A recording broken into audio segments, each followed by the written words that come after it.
रावलपिंडी में अभी अहम हलका है मोरगा का ये इलाका है जहां पे पोलिंग का अमल इस वक्त भी जारी है। NA-53 और PP-10 के polling station worker welfare school boys and girls में 15 पोलिंग स्टेशन कायम किए गए हैं। जी हाँ, मजीद जानते हैं सईद रसूल मलिक से। मैं इस वक्त मौजूद हूँ रावलपिंडी वर्कर वेलफेयर स्कूल में, जहाँ पर NA-53 और PP-10 की पोलिंग का आगाज हो चुका है। Worker welfare school boys and girls में टोटल 12 पोलिंग स्टेशन कायम किए गए हैं। बॉयज़ में 3 मर्द और 3 खवातीन और 2 मुश्तरका हैं, जबकि खवातीन गर्ल्स स्कूल में एक खवातीन का है और एक बॉयज़ का है और 2 मुश्तरका हैं। टोटल 12 पोलिंग स्टेशन कायम किए गए हैं, जहाँ पर PP-10 और NA-53 की पोलिंग हो रही है।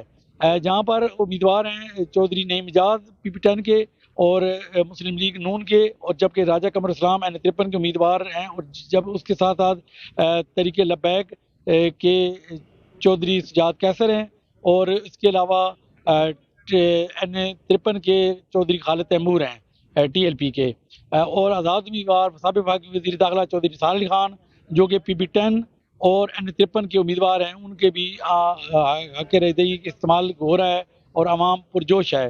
जबकि बाद तीनों पार्टियों के एक आज़ाद उम्मीदवार चौधरी निसार अली खान और उसके अलावा मुस्लिम लीग नून चौधरी नईम इजाज और कमर इस्लाम का, और जबकि TLP का भी कैंप मौजूद है, जबकि उसके अलावा किसी भी सियासी जमात का कोई कैंप मौजूद अभी तक ना हो सका। जी।